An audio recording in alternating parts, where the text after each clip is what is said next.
Bienvenido, estás escuchando Palabra y Presencia con Jorge Sanabria. Puedes escucharnos en Apple Podcast, Spotify, Pandora o en tu plataforma preferida. También nos encuentras en YouTube, Palabra y Presencia Podcast y en la página web palabrapresencia.com.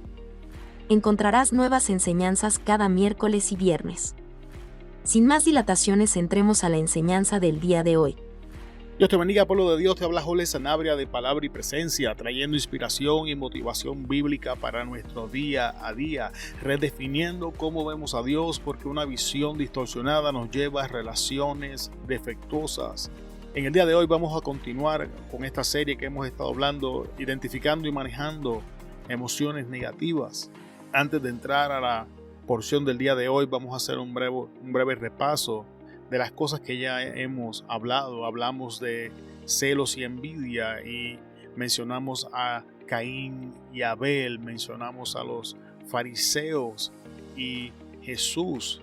También hablamos de lujuria y lascivia y hablamos de David y Betsabé y hablamos como algunas situaciones tienen una situación anterior que nos predispone para la caída y mencionamos la situación de Abigail. Y en el día de hoy también hablamos de Ananías y Zafira y cómo los celos y envidia nos pueden motivar a hacer buenas acciones. Y ahora sí, en el día de hoy vamos a hablar de Acán y el lingote de oro en Josué capítulo 7.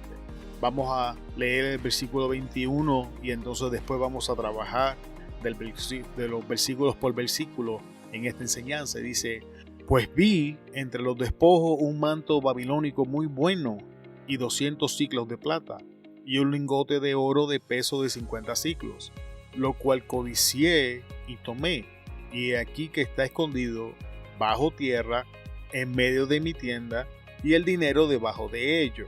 Antes de comenzar vamos a hacer una oración. Padre, en el nombre de Jesús te bendecimos y adoramos tu nombre. En esta hora vamos a dar inicio a la enseñanza y te pedimos, Espíritu Santo, que tú nos guíes, que tú nos dirijas y que Jesús sea glorificado en este día. Sabemos, Dios, que nada podemos sin ti. Tú eres la vida y nosotros los pámpanos, y si tú no nos nutres con tu savia, nada podemos hacer, Señor. El salmista enseñaba que si Jehová no edifica la casa, en vano trabajan los que la edifican, que si Jehová no protege la casa, en vano vigila la guarda. Y en esta hora, sabiendo, entendiendo y reconociendo eso, venimos ante tu presencia, Señor, por la gracia que nos alcanza en Jesús, a pedirte que pongas tu palabra en nuestros labios, que nos dé sabiduría, que nos dé visión, que nos dé la gracia que necesitamos para enseñar en este día. Antes que tu palabra fluye, antes que iniciemos la enseñanza, quiero darte a ti toda la gloria, toda la honra, toda la alabanza y adoración, porque es tuya, porque sabemos y reconocemos, Dios, que nada somos, nada podemos, nada tenemos, que todo lo que hacemos lo hacemos porque Jesús murió y resucitó para la gloria de tu nombre, Señor, y redimirnos como tu pueblo. Y ahora, Dios, te damos gracias. También te pedimos, Señor, que bendigas a los hermanos que nos escuchan en el día de hoy, que tú abras sus oídos para que tu palabra, Señor, los alcance, que tú abras su mente, Señor, para que entiendan lo que le estás hablando, que su corazón, Señor, sea receptivo y que tu palabra halle cabida en él y que dé fruto en tu tiempo, Señor. Una vez más te damos gloria porque es tuya y te damos gracias, Señor, en el nombre poderoso de Jesús. Amén, amén y amén. Antes de entrar como tal a la enseñanza, me gustaría definir el término en el que vamos a estar hablando hoy. Vamos a estar hablando de codicia. Codicia se ha definido como un afán excesivo de riquezas, como un deseo voraz y vehemente de algunas cosas buenas. No solo de dinero o riquezas, lo que más caracteriza al codicioso es un interés propio, un egoísmo que nunca se consigue satisfacer. La codicia, en este sentido, implica un deseo vehemente de posesiones, bien sea materiales, riquezas, propiedades, bienes o bienes inmateriales como estatus, poder o influencia. Y ahora que hemos definido codicia, vamos a volver a leer el texto base y a iniciar la enseñanza. Josué 7, versículo 21. pues vi entre los despojos un manto babilónico muy bueno y 200 siclos de plata y un lingote de oro de peso de 50 siclos, lo cual codicié y tomé, y he aquí que está escondido bajo tierra en medio de mi tienda y el dinero debajo de ello. Lo primero que vemos en el verso es que él dice pues vi, y una de las cosas que no podemos pasar por alto cuando hablamos de codicia es que la codicia entra por los ojos. La codicia necesita un contacto visual para comenzar a hacer su función. Una vez entra ese contacto visual, entonces hay otra contraparte que es necesaria. La segunda parte del versículo nos dice: entre los despojos un manto babilónico. Así que primero pues vi, entra por los ojos, y lo segundo es un objeto por el cual manifestarse. Así que como estamos viendo en el versículo, hay ciertos componentes que son necesarios para que la codicia comience a funcionar. Lo primero, un objeto donde manifestarse. Lo segundo, un contacto visual. Entra por los ojos, y entonces entramos al próximo paso donde el verso nos enseña muy bueno y 200 siclos de plata y un lingote de oro de peso de 50 siclos. Este objeto es de valor ante los ojos de aquel que lo está mirando. Es importante porque si el objeto que está frente a los ojos del observador no tiene ningún valor ante esta persona o para esta persona, entonces codicia no puede ser activada. Así que tenemos un objeto por el cual la codicia va a manifestarse, entra por los ojos, y que ese objeto tiene que ser de valor ante los ojos del observador. Si te das cuenta, cuando Acán está hablándole a Josué, dice: pues vi entre los despojos un manto babilónico, y aquí está el valor, muy bueno. Y entonces dice, y 200 siclos de plata, y ahora vamos, un lingote de oro de peso de 50 siclos. Si nos damos cuenta, cada objeto tiene un valor ante los ojos de Acán. Entonces, ¿qué sucede? Lo cual codicié. Ahora que hay un objeto por el cual la codicia puede ser manifiesta, ahora que ha habido un contacto visual y este objeto es estimado con un valor ante los ojos del observador, ahora la codicia altera nuestros deseos. Ahora la codicia comienza a manifestarse en nuestros apetitos, y entramos en la lucha de si lo hacemos o no lo hacemos y qué vamos a hacer. Y mira lo que sucede en este proceso. Acán decide olvidar que se le dijo desde el principio de la historia que no podía tomar nada, e influenciado por la codicia le dice a Josué: y tomé. Actuamos ahora basado en nuestros deseos. Recordemos que David hizo lo mismo. Una vez su atención fue capturada, actuó conforme a esos deseos, y ahora vemos que la codicia tiene un parecido con la lujuria y la lascivia. Una vez este objeto ha hallado un valor ante nuestros ojos y la codicia comienza a trabajar, comenzamos a movernos en la dirección de nuestro comenzamos a movernos en la dirección de nuestros deseos, de nuestro egoísmo, y comenzamos a pensar en lo que queremos, en lo que deseamos, en cómo nos gustaría poseer ese objeto que está frente a nuestros ojos, y entonces normalmente vamos a hacer lo mismo que hizo Acán: y tomé. Pero la acción de Acán no termina aquí, y dice: y he aquí que está escondido.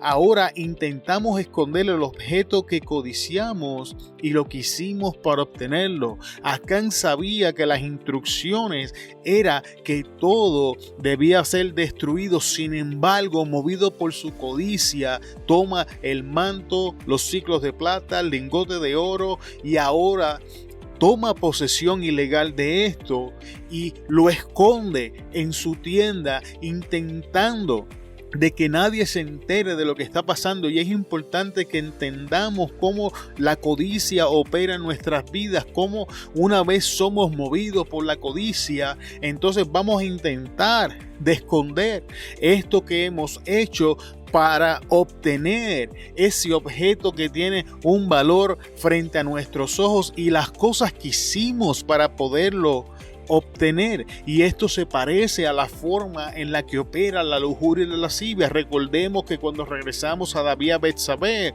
una vez David ignora la información que se le da y toma posesión de Betsabé, entonces manda a buscar a Urías e intenta con todo lo que él puede de que Urías duerma con Betsabé para poder él esconder lo que había hecho. Como esto no sucede, entonces David decide matar a Urías para entonces tener acceso libre y tomar posesión de Betsabé, y estamos viendo las similitudes entre estas dos cosas.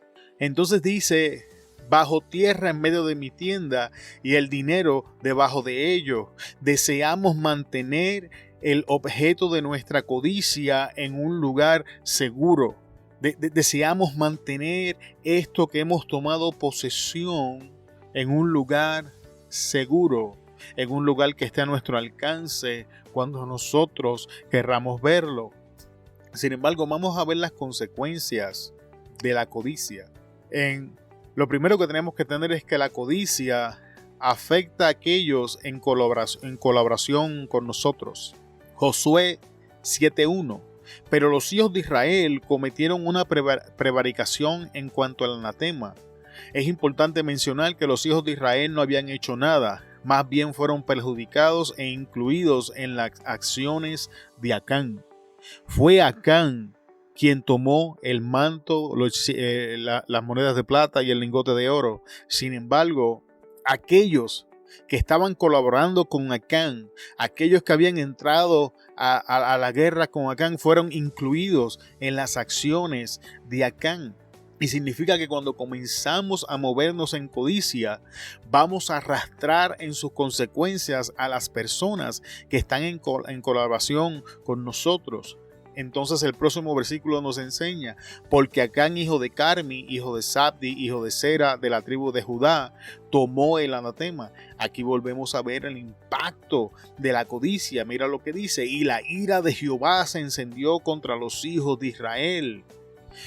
A consecuencia de las obras de Acán, ahora la ira de Jehová estaba sobre la nación de Israel. Ahora la ira de Jehová no estaba solamente sobre Acán, estaba sobre aquellos que estaban en colaboración con lo que Acán estaban haciendo, aun cuando ellos no sabían lo que había acontecido. En Josué 7:5 leemos: y los de Jai mataron de ellos a unos 36 hombres y los siguieron desde la puerta hasta Sebarim y los derrotaron en la bajada, por lo cual el corazón del pueblo desfalleció y vino a ser como el agua. Como vemos, nuestros colaboradores experimentarán las consecuencias de nuestra codicia. Y esto es cierto en la familia, en la iglesia, en los ministerios, en nuestros trabajos. Cuando comenzamos a hacer las cosas con un motivo ulterior, en este caso es codicia, vamos a arrastrar a las personas que están colaborando con nosotros a las consecuencias que vamos a obtener. Vamos a arrastrar colectivamente por las acciones independientes. Y esto es algo peligroso y algo que tenemos que tener en consideración. Voy a dar un ejemplo que tiene que ver más bien con lujuria y lascivia, pero nos va a ayudar a entender el principio en cuanto a codicia. Esto es lo que sucede en una familia donde está papá, mamá y los hijos, y entonces papá o mamá ceden ante la tentación, caen en un adulterio y ahora la familia entera sufre el golpe de este adulterio. Pues entra en el divorcio, la separación, si deciden compartirse la custodia de los niños, si deciden vender la casa o cómo lo van a hacer. Y por las acciones de uno, ahora la familia está entera. Y si usted busca en la historia, han habido firmas enteras que han ido a la quiebra por acciones de una persona. Así que es importante que tengamos presente que cuando estamos colaborando con otras personas, nuestras acciones pueden perjudicar al grupo de personas que están trabajando con nosotros. En este caso particular, se suponía que ir a conquistar a Jai fuera algo fácil, fuera algo sencillo. Sin embargo, a consecuencia de lo que estaba pasando con Acán, ahora algo que debió haber sido relativamente fácil, lo que hace es que trae derrota ante la nación de Israel, y el corazón del pueblo desfallece y vino a ser como agua. Ese es el estado en el que la nación termina. Ahora vamos a leer el 6 y el 7. Dice: entonces Josué rompió sus vestidos y se postró en tierra sobre su rostro delante del arca de Jehová hasta caer la tarde, él y los ancianos de Israel, y echaron polvo sobre sus cabezas. Y Josué dijo: Señor Jehová, ¿por qué hiciste pasar a este pueblo el Jordán para entregarnos en las manos de los amorreos para que nos destruyan?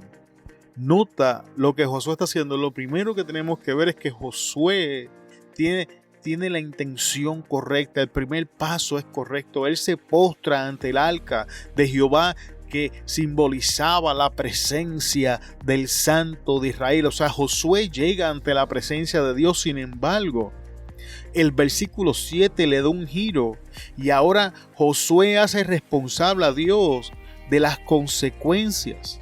A Josué no le pasó por la cabeza la posibilidad de que el pueblo hubiese pecado y que esa era la razón de las circunstancias que estaban experimentando.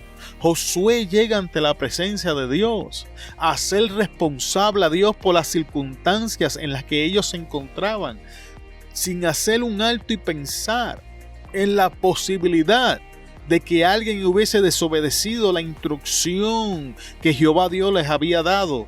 Y nosotros no hacemos diferente cuando entramos en momentos de adversidad, cuando las cosas no salen como deberían salir.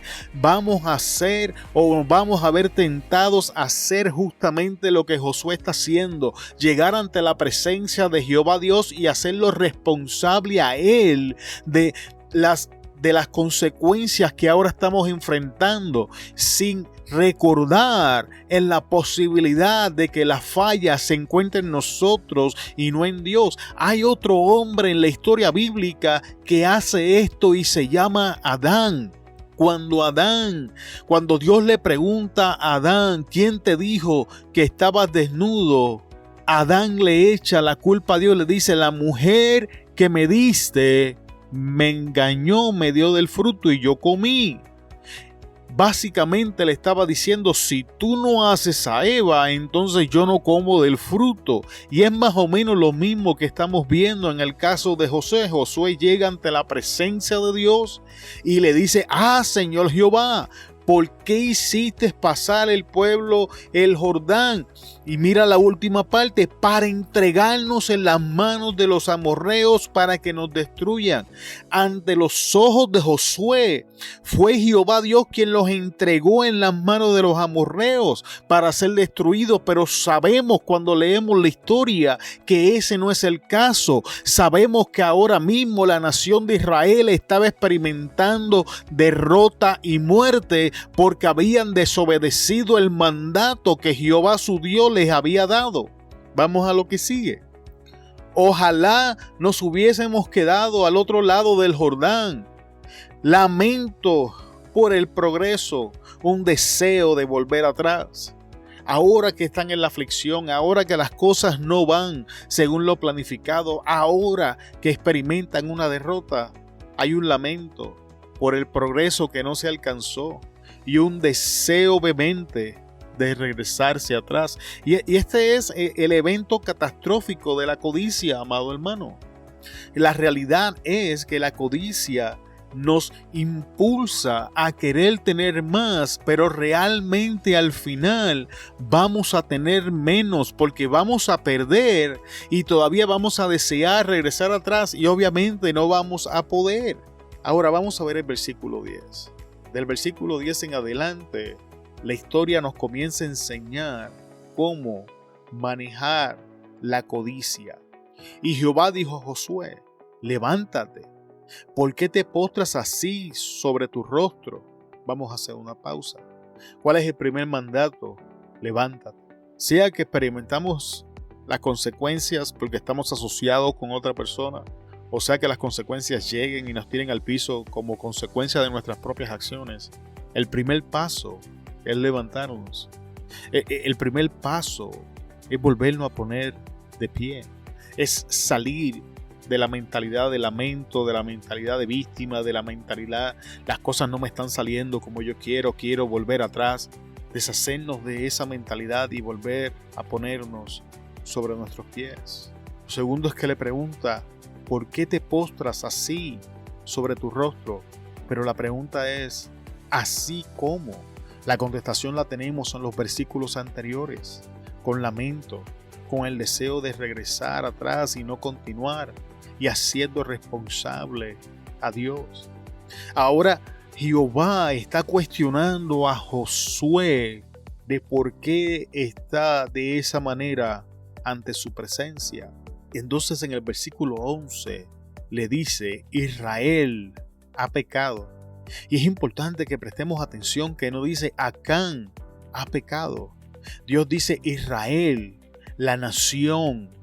No solamente Acán, sino la nación de Israel ha pecado, mostrando que el pecado es algo infeccioso y su habilidad para propagarse en medio del pueblo una vez haya cabida. Una vez el pecado, en este caso manifestado en la forma de codicia, haya cabida dentro del pueblo, se vuelve epidémico, se vuelve una plaga. Nota que en cada versículo Dios habla mencionando a la nación y no a un solo individuo. Y aún han quebrantado mi pacto que yo les mandé. Amado, la codicia y el pecado son un acto de rebeldía y de obediencia en contra del Dios que nos dijo. Pero, ¿por qué desobedecemos? Porque damos más valor al objeto que a la instrucción o a la palabra de Dios.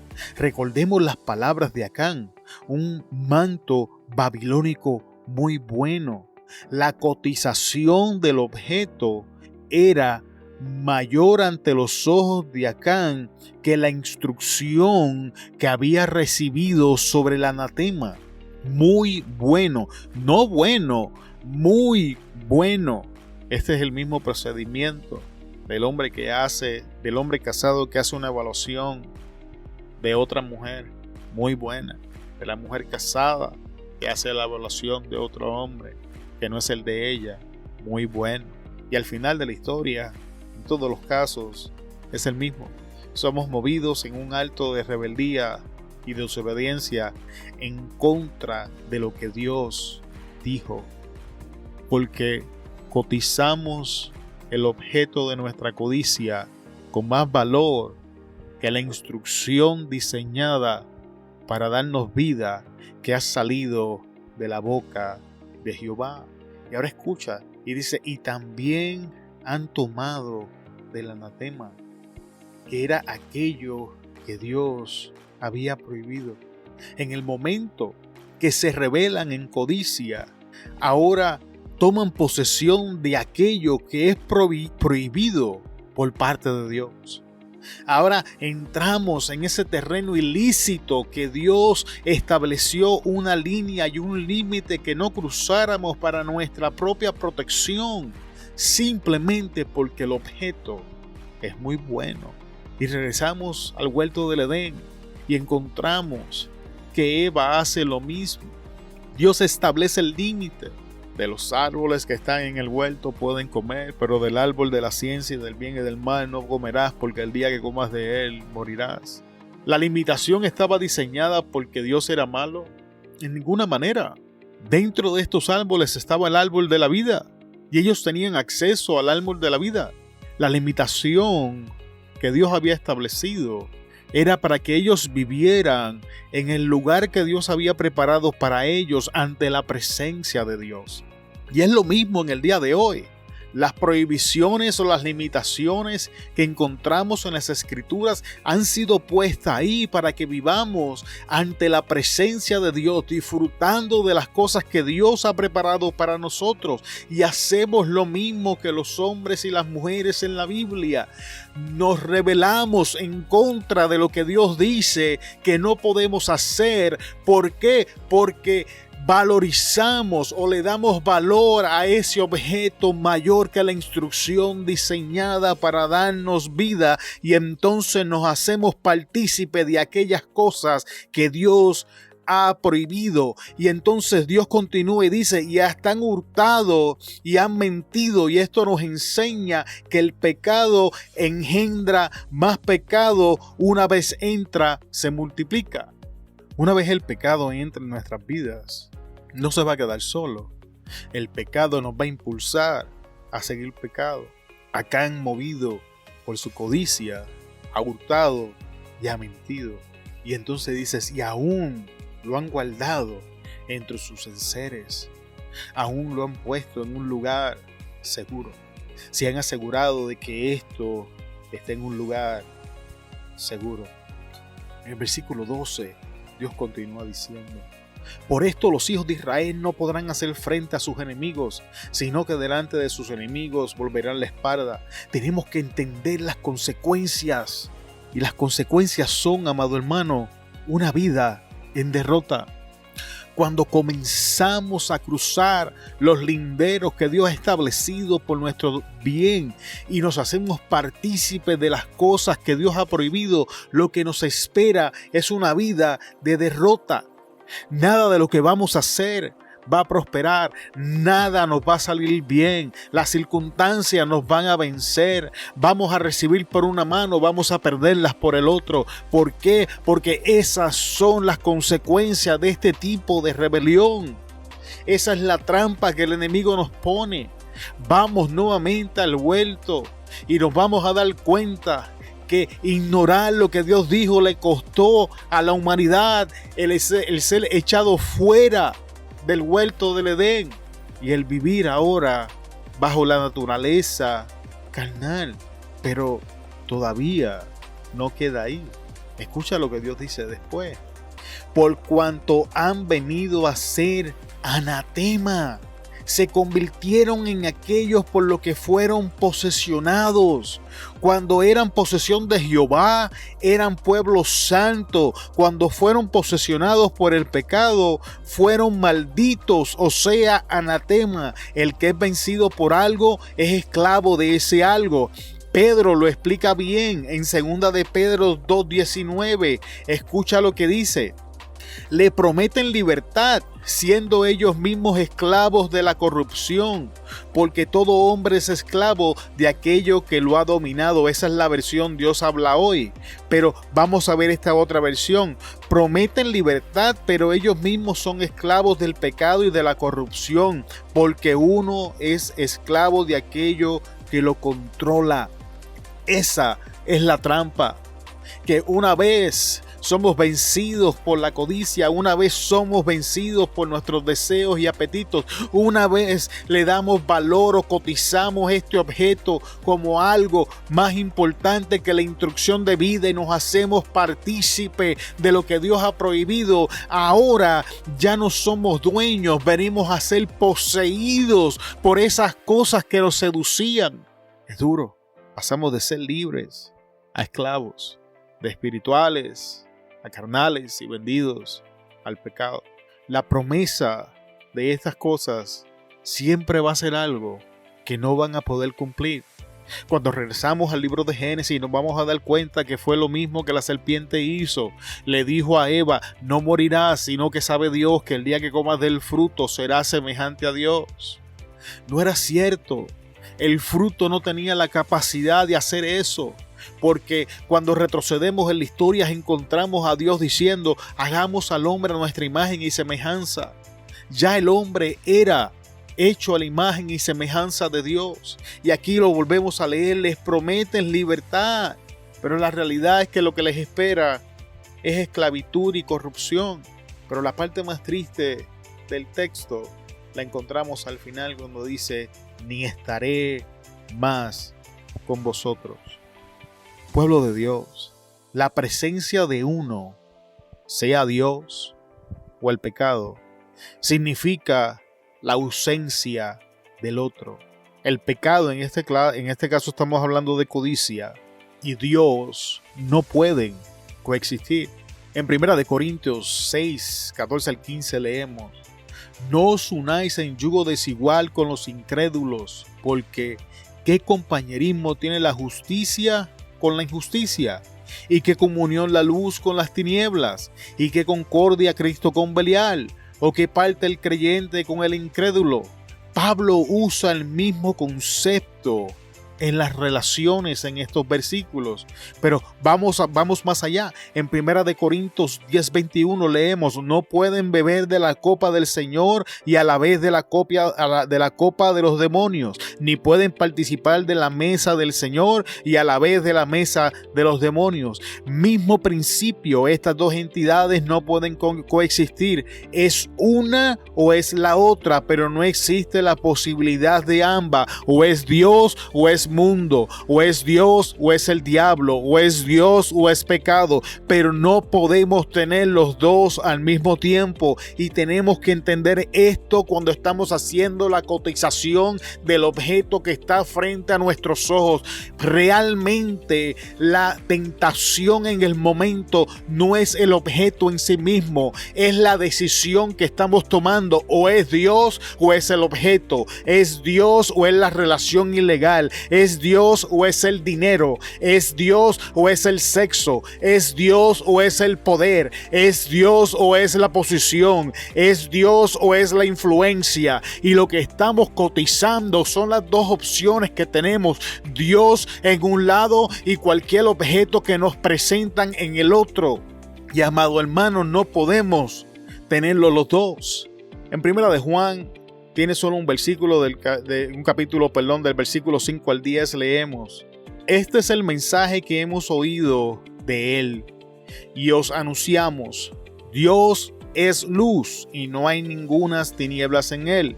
Si decimos que tenemos comunión con él y andamos en tinieblas, mentimos y no practicamos la verdad. Voy a leer ese versículo de nuevo. Si decimos que tenemos comunión con él y andamos en tinieblas, mentimos y no practicamos la verdad. Pero si andamos en luz como él está en luz, tenemos comunión unos con otros, y la sangre de Jesucristo su Hijo nos limpia de todo pecado. Versículo 8.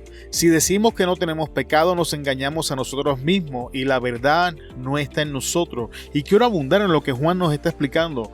En esta enseñanza no estoy queriendo decir que no vamos a pecar, que no vamos a fallar. La realidad, amado hermano, es que es imposible que no pequemos, y es lo que Juan está diciendo.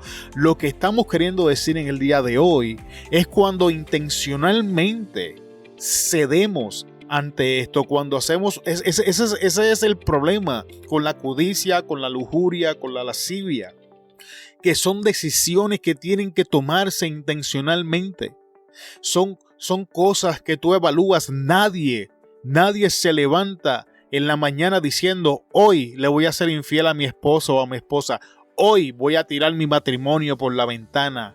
No, eso no funciona de esa manera. Esto es todo un proceso. La codicia igual. El objeto se presenta frente a nuestros ojos y lo vamos codiciando. Y cuando pecamos, el versículo 9 nos enseña en 1 de Juan: si confesamos nuestros pecados, él es fiel y justo para perdonar nuestros pecados y limpiarnos de toda maldad. Si decimos que no hemos pecado, le hacemos al mentiroso y su palabra no está en nosotros. ¿Cuál fue otro de los problemas de lo que hizo Acán? Que Acán, una vez tomó posesión del objeto, en vez de confesar que lo había hecho mal, porque según este versículo, hubiese encontrado misericordia, ¿qué hizo? Lo escondió. Entonces ahora, más adelante vamos a ver que Dios mismo es quien saca el pecado a la luz. Entonces mira cómo continúa el verso en el libro de Josué. Si no destruyeres el anatema de en medio de vosotros. Y esto es lo que tenemos que hacer. Somos responsables de esta decisión y de esta acción hasta que no se destruya el anatema. Nosotros somos los responsables de ponerle punto final a tal práctica. Somos los responsables de ponerle punto final a la relación ilegal. Somos los responsables de ponerle punto final a la pornografía.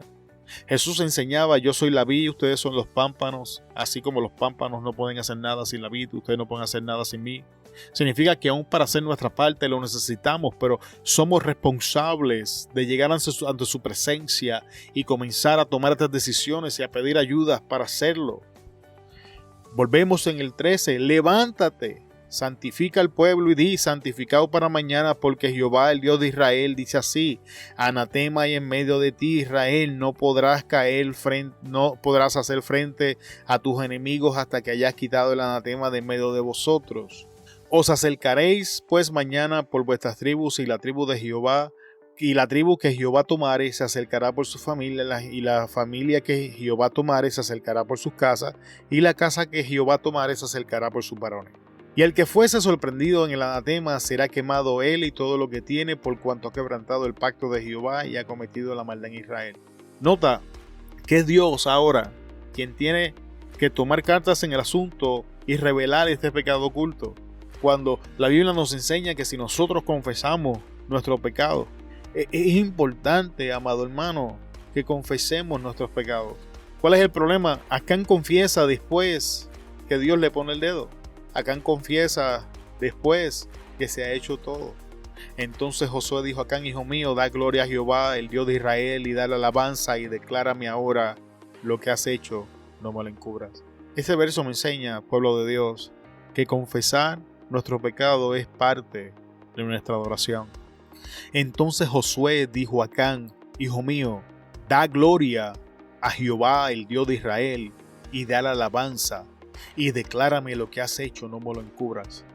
Significa que llegar ante su presencia y confesar mi pecado es parte de mi vida, de adorarle, de darle alabanza, de glorificar su nombre. No encubrirle lo que yo he hecho. No es como que Él no lo sabe. Él sabe todo lo que hacemos. Pero llegar ante su presencia y confesar mi pecado es un acto de alabanza. Es parte de mi adoración al Dios del cielo.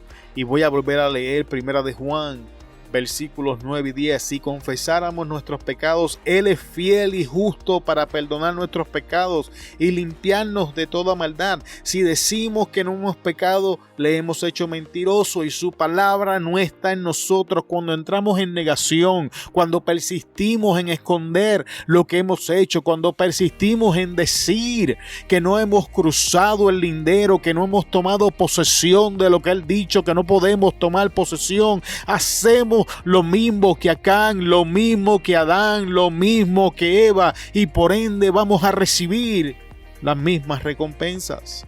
Versículo 20. Y Acán respondió a Josué diciendo: verdaderamente yo he pecado contra Jehová, el Dios de Israel, y así he hecho. Pues vi entre los despojos un manto babilónico muy bueno. Nota que aún cuando Acán está confesando su pecado, vuelve y llama el manto babilónico muy bueno. Y 200 siclos de plata y un lingote de oro de peso de 50 siclos, lo cual codicié y tomé, y aquí que está escondido bajo mi tierra, bajo tierra en medio de mi tienda, y el dinero debajo de ella. Amado hermano, cuando me di cuenta de eso, a mí me sorprendió. Aún cuando Acán está confesando su pecado, aún cuando está a punto de experimentar las consecuencias, todavía Acán está bajo la influencia de la codicia y no puede darse cuenta de lo que le espera. Mediten eso por un momento. Acán está confesando su pecado y todavía vuelve a llamar al manto babilónico. Es muy bueno. A punto de morir, a punto de ser apedreado y quemado, pero todavía el bendito manto era muy bueno. Tengo que preguntar, amado hermano, ese objeto que estamos codiciando, ese objeto que hemos apreciado como muy bueno, ¿realmente vale el costo que estamos a punto de pagar por él? ¿Realmente vale nuestra vida? ¿Realmente vale nuestra relación con Dios? ¿Vale nuestras familias?